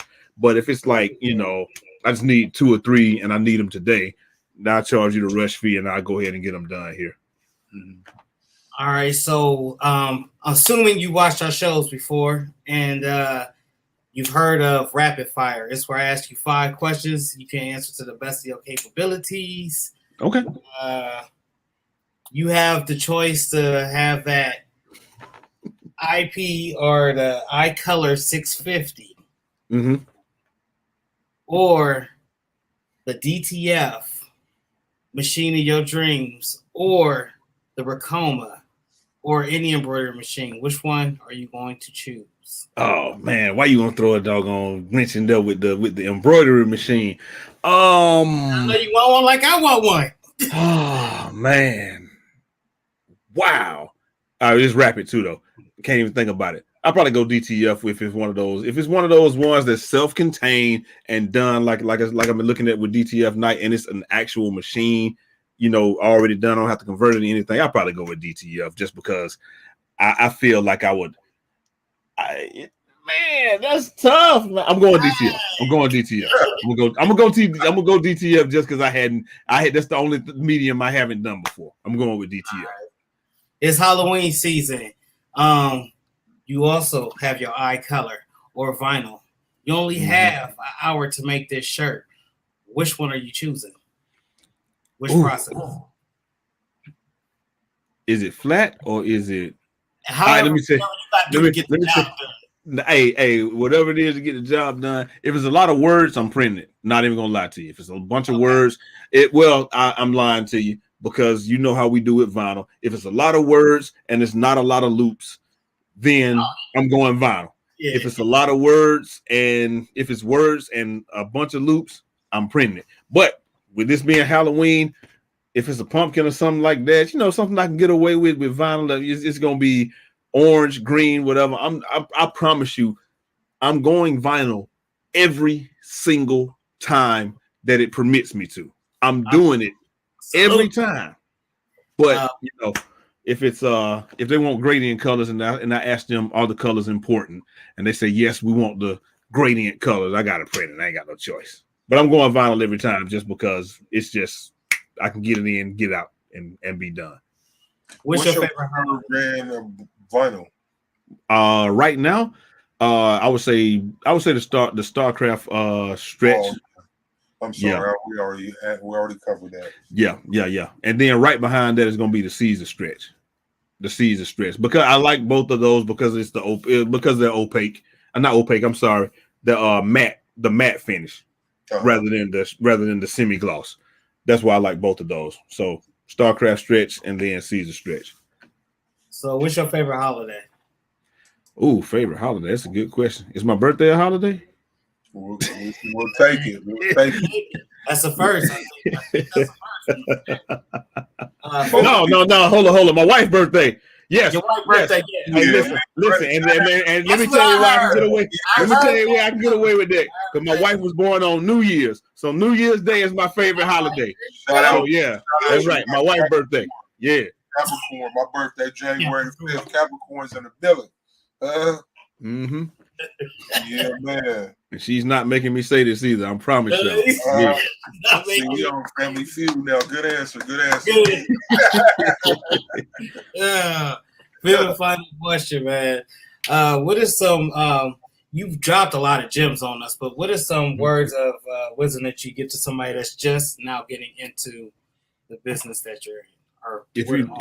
If you're just not getting into the business, let me tell you what, vinyl is your best friend. I promise you that. Learn that part of the business inside and out. Figure out how to do everything that you're capable of doing in vinyl first. Because I promise you, what you will learn doing vinyl will translate to nearly everything else, from how to lay it down. Because like even with vinyl, okay, the first thing that we all are terrible at is making this be straight. It's going to be like this the first 15, 20 shirts you do. At least with vinyl, you can lay it down and then it's going to stick and you can hold it up and say, okay, that's not quite right. Lay it back down, tilt it. Okay, that's not quite, you know what I'm saying? You can do that stuff. It's so many small things that you learn doing vinyl that you don't even realize you learned until you get there. I say, get you a Cricut, get you a Cricut and like I did, $130 heat press off Amazon. Just go and just go. Don't invest a whole bunch of money in the beginning because you don't even know if you're going to want to do it. So that's why I say vinyl is probably the best thing. If you got a friend that has a Cricut, send them the design and just have them to cut it out for you and see if you want to be able to press these things. You know what I'm saying? Just figure out and feel your way through it. And then if you want to aspire and get your Cricut, or your silhouette can see you can't graduate, you can't go straight to the Cameo, man. You gotta graduate from the Cricut to the Cameo. I don't get why you can't though, because that's how I started. I started with the Cameo and then expanded. Most people can't do it. I promise you most people can't do it. I will promise you most people cannot do it. Press that, please, sir. Voice of reason. You guys heard the man say you gotta graduate to the Cameo. So unless you know that the Cricut is like preschool. Yes. Like being 17 and riding a bike with training wheels. So you're not lying. You're not lying. But like, taking this. All right. But most people want to start with the Cricut first, just because. Let me tell you why. Because the most YouTube videos are gonna be on the Cricut. You're gonna have it. Change that though right now. We actively changing that right now. Hey, we can do it, man. I'm right there with you. If they want to learn, they want some silhouette video. But the most videos are gonna be on the Cricut. And when you type in how to do vinyl, that's the first thing that people are gonna see. They're gonna see, they see that Cricut. That Cricut, man, that's that craft mom. So a lot of that's why it's so much. I'm not even shooting the shot on that, but that's no, you're serious. You're right. That's the real deal. That's why there's so many videos. It's Cricut. I give them that. It's definitely a household name as far as vinyl cutters go. But you guys heard that though. He's like, Dad. I learned. I'm riding my bike. I ain't got the credit with him. He said, "Son, you're 21."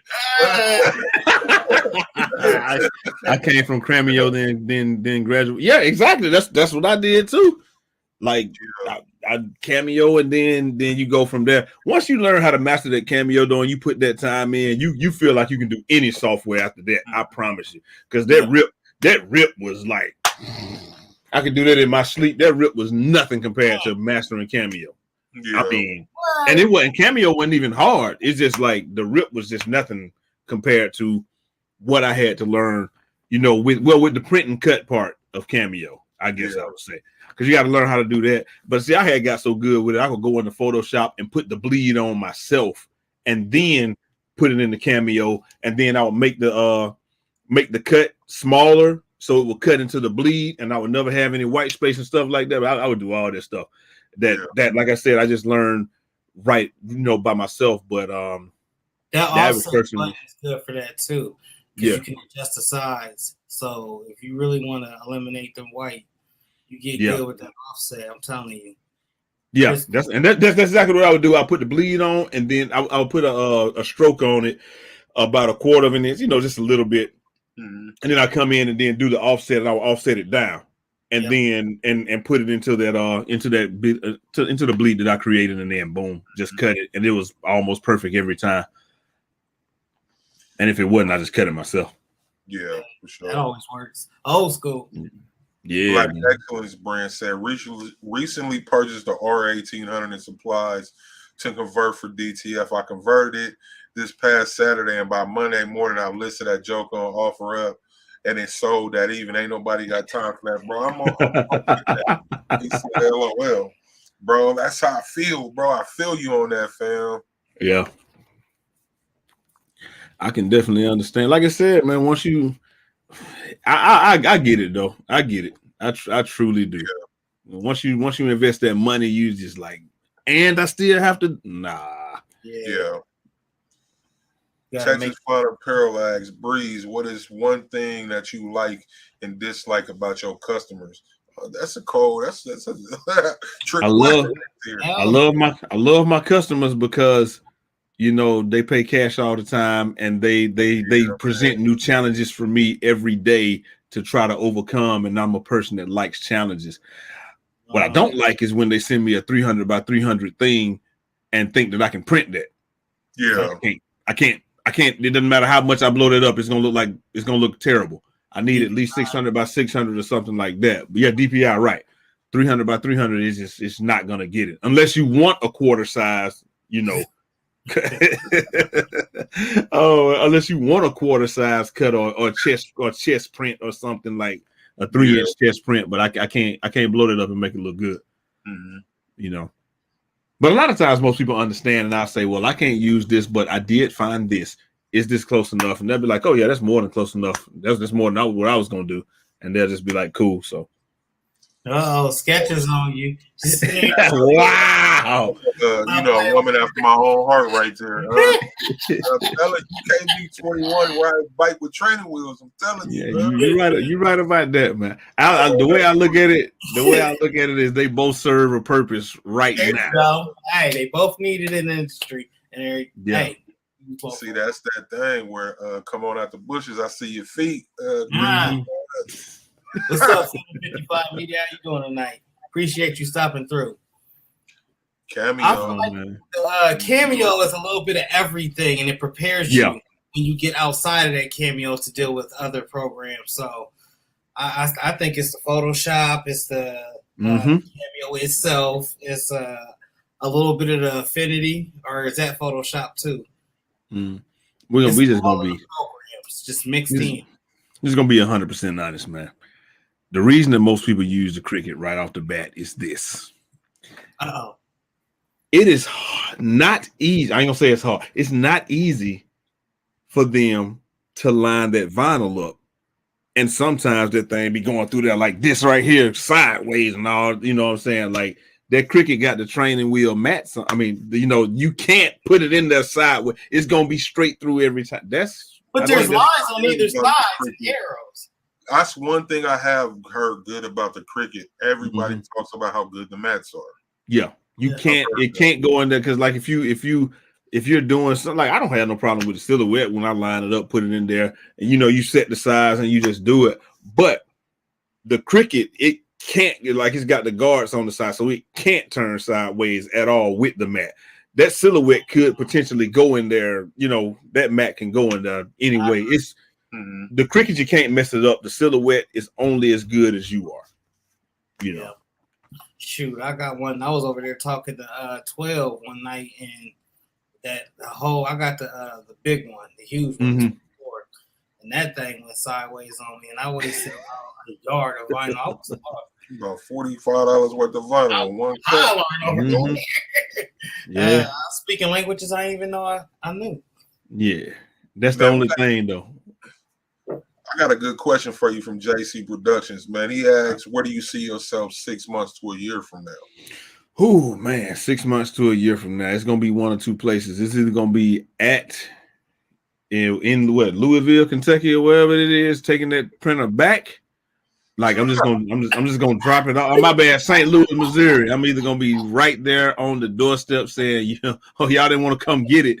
I'm bringing it back. Or I feel like I have a bunch of. I think the YouTube channel probably have grown into where we have a lot of content that's aimed at helping people and helping them get through that eye color thing, because like I said, most of the time you can't take it back, and I think most of the time people just need if a lot of people had a resource like us, they wouldn't take half of the stuff back that they do.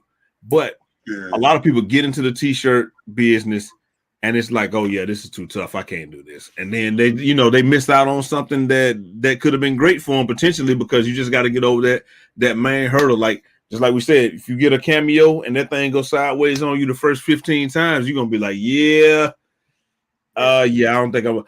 But conversely, they buy a Cricut and it can't go sideways, they might be like, yeah, okay, I can do this. And then they're gonna buy the cameo and it's still gonna go sideways. So with anything, there's a learning curve. You must exactly curve, master it, and then move forward. Exactly. Yeah, and a lot of people do stuff because they seen somebody else do it and they didn't like it. They knew they didn't like it before they started. Right.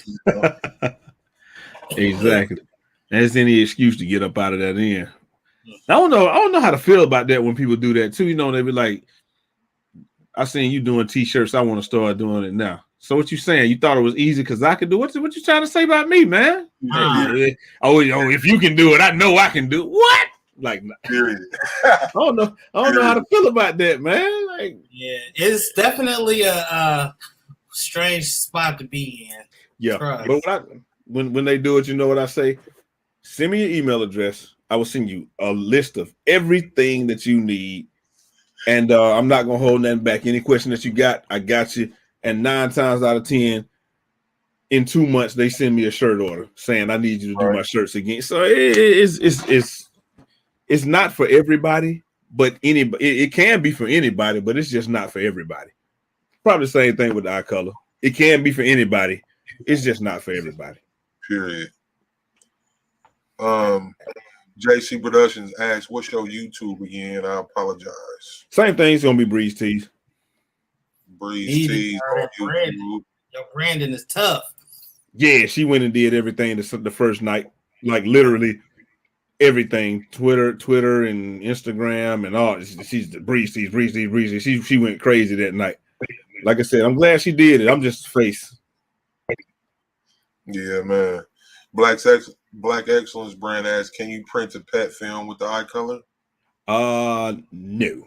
You can only print on what their stuff. Texas Finest Apparel said Cricut is like the iPhone. Everybody wants it. Yeah, and it's overrated. Team Android, Team Silhouette in the building. I'm Team Android, and I'm definitely Team Android. I can't even spell iPhone. You know what I'm saying? My money ain't that long. How you spell I? Hell.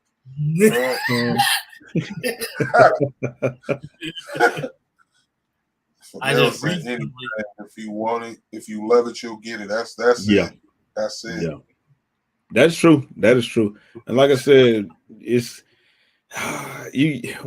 when I think that's the other thing that people get into. Like, they get into the t-shirts and they think it's going to be just easy money, and it is, but not initially, because I'm gonna be honest, I've not bought a machine or bought something and started using it that it wasn't like, it didn't feel like money in, money out for the first few, you know what I'm saying, for the first few cycles of it. It's like you buy the Cricut and a 5-yard roll of vinyl, you might get two or three good joints out of that thing, man. You buy the Silhouette, when you upgrade to that, you may get, it's gonna feel like money in, money out in the beginning, and then you're gonna start making money once you master the process. Yeah. So yeah, I know when I first got my stuff, man, I was burning up stuff, man. It cost me a little check, but that's what I'm saying. Now, right. guess, but it's one of them things, like you were saying, man. You gotta want it. Yeah. You can't just go in blind and then not have the desire to learn it. Exactly. We said that's why I have a cricket. I understand. I burnt up so much money with that cricket the first week, man. God. And then before I realized I could go to somewhere like what's the final place? Did you know? I was going to, yeah, because I was going to Michael's. I ain't gonna lie to you, I was going to Michael's paying $17 for a yard. Like I think everybody was at first, man. And it's like, nah, it's got to be a better way. I can't make no money off of this, man. Yeah, that's when I learned. That's when I learned about the different vinyl spots and stuff like that. And I was buying T-shirts from there and stuff like that. And I found out S&S activewear and all that good stuff. And man, I'm telling you, it changed the whole perspective. So it's like there's a lot of stuff you're not gonna learn about unless you get out there and talk to people that's in the same field, in your same area. JC Production said, "Do you spell iPhone? It will be $1,500. LOL. I just promoted the new one. See, for $1,500, man, I can buy me an old school Colors. I'm cool. That's more money. My rent. That's more than my rent. Hell, for a phone. That I'm cool. I'm gonna leave that. I don't even want it how to spell I. And then see my brother Mike T's over there. He got an iPhone and an Android and a pager. Oh man, pager! Wow. See how you told me? You told me wrong like this. It's because he likes the dry parts of the chicken. He don't understand. Wow. What's your favorite piece of the chicken, Jay? Yeah, me.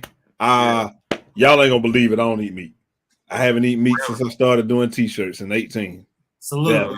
Salute.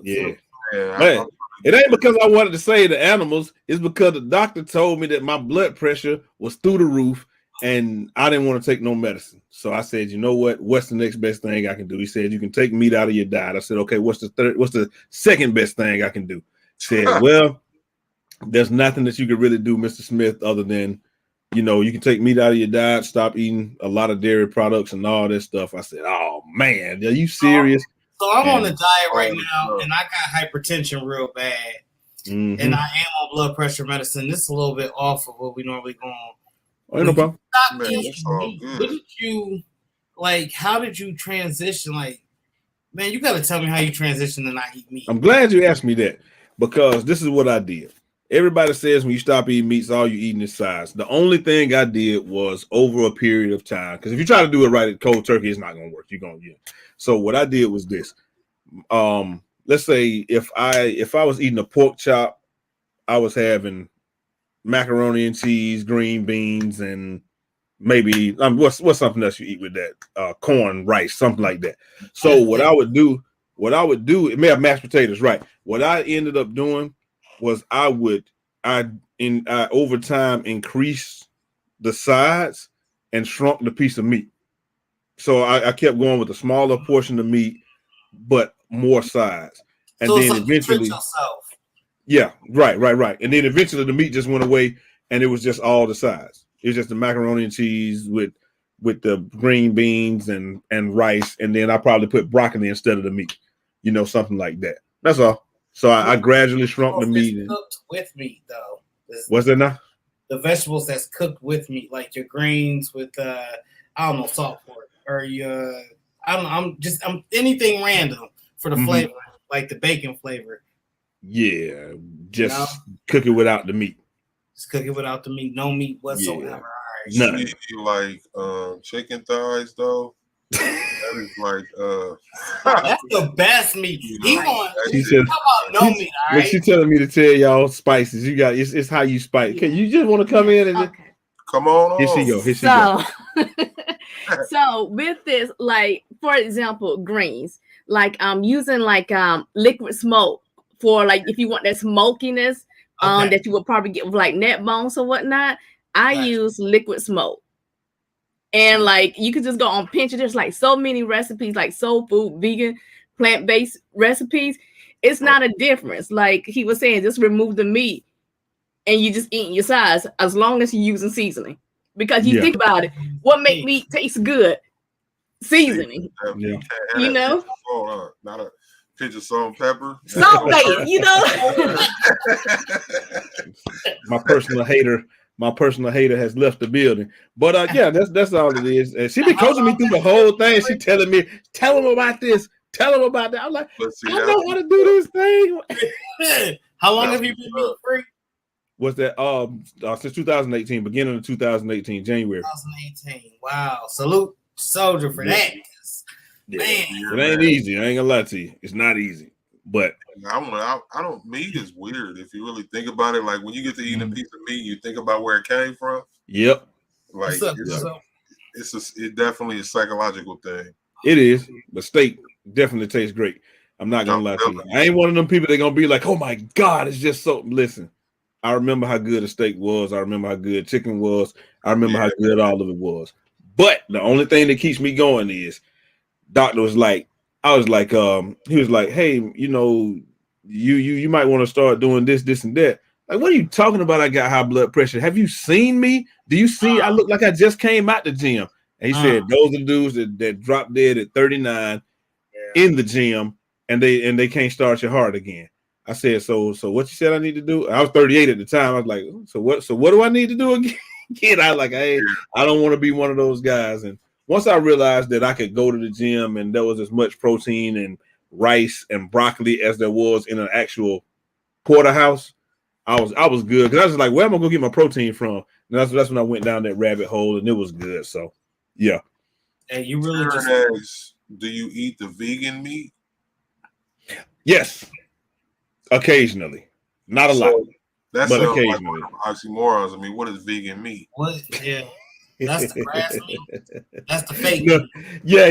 That's the fake meat. They make it out of like soybeans and stuff like that. Yeah. So what is that like? So if I wanted I need me a chicken burger and I go get that vegan chicken burger. Never had that. But you know what? Let me tell you what it's like. We all know that lunch meat in school wasn't.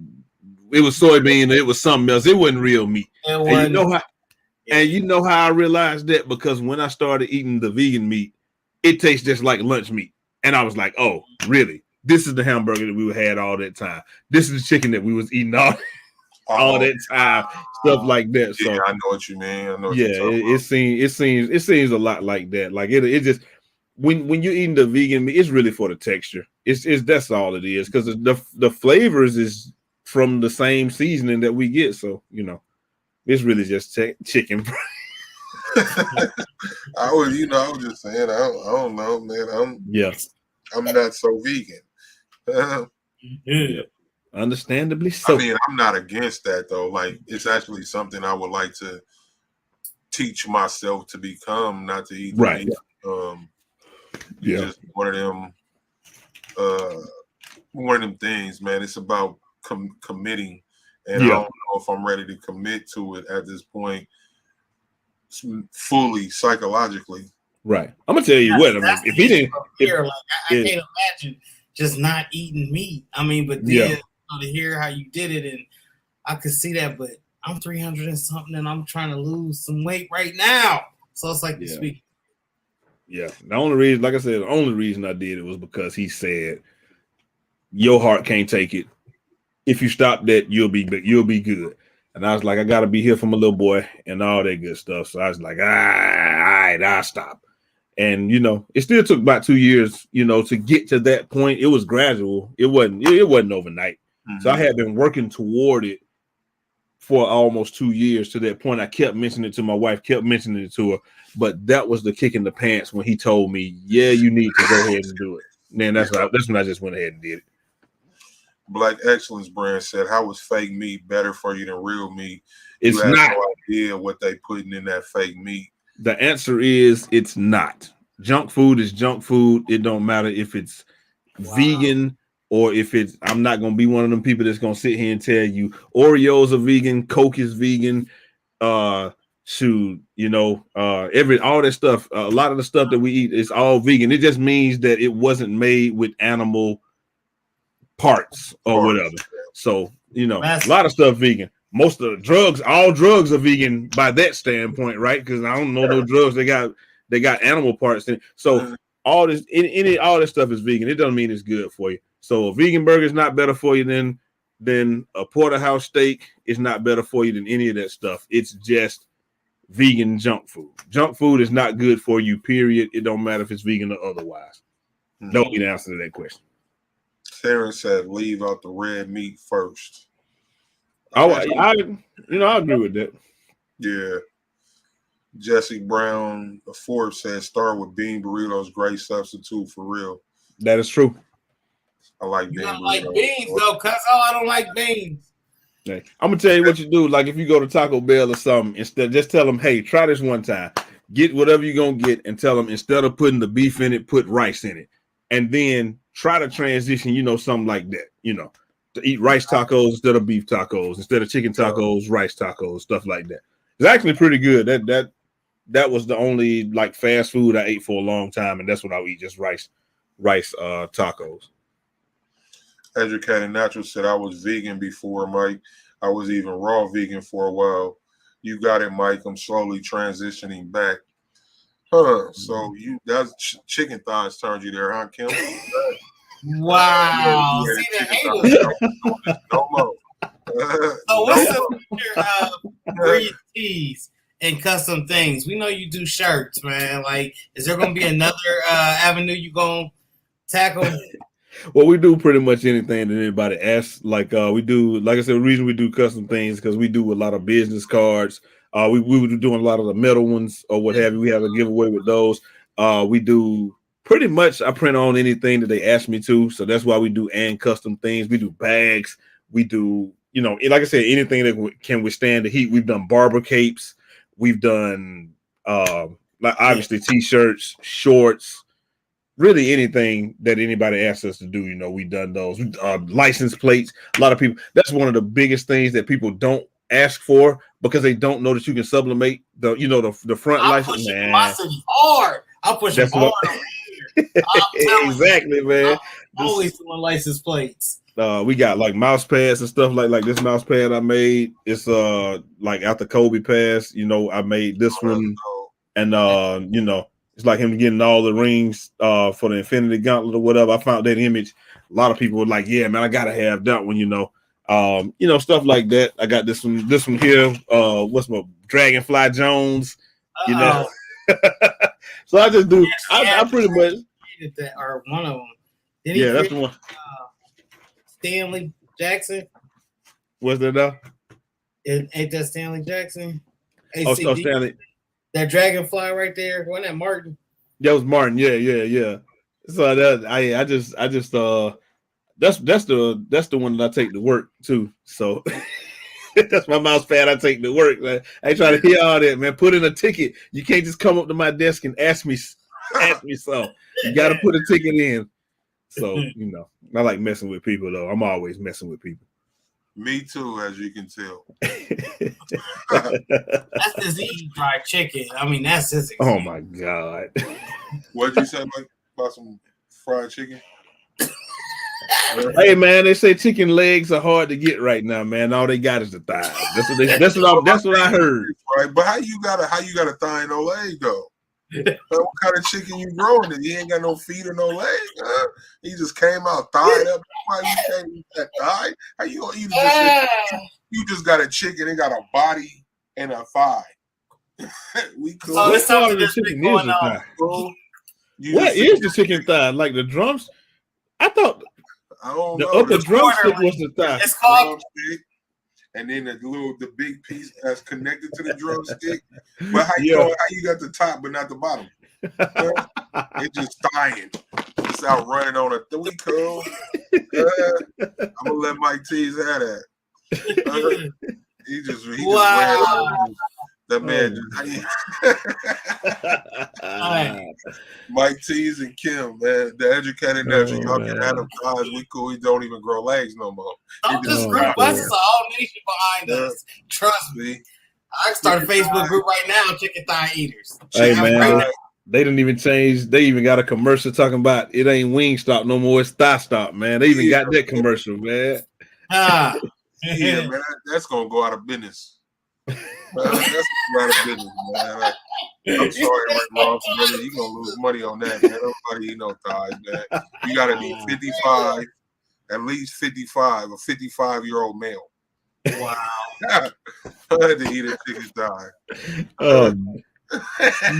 We appreciate you, man, coming through and lacing us with gems. So I'm gonna I appreciate y'all having me. A little bit of a recap. So we know that you are IT tech and you do this on the side, but to me it seems like you do them as full-time jobs. Salute to you. That would be accurate. Yeah. That's accurate.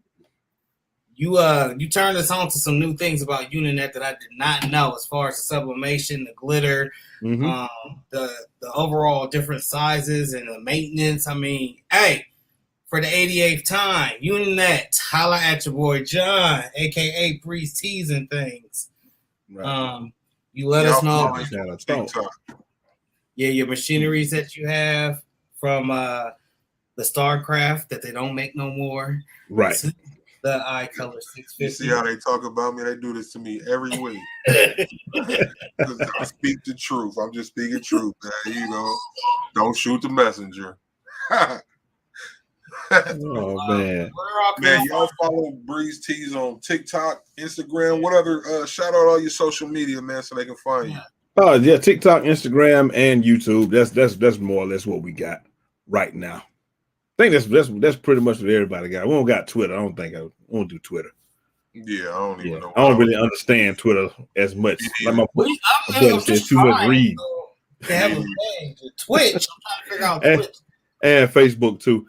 With Twitch, we just do. We normally that's where I do some of the lives. So that's where a lot of people who followed me from was on there. So I get on there and just start pressing T-shirts here and there. That's all. Really. Mm-hmm. Yeah, and if you do stuff like that, man, I'm telling you, Twitch is they have so many what do you call it? I guess that would go in the do-it-yourself section or crafting section or something. They got all types of stuff like that. I'm assuming we got Facebook too. Wife right here, right? Hater number one. Yeah, you got it. Yeah. Okay. So, we got Facebook also. Yeah. Facebook. You got something out, man. Huh? Yeah. She said Facebook. Yeah, we got Facebook. BreezeTees.com.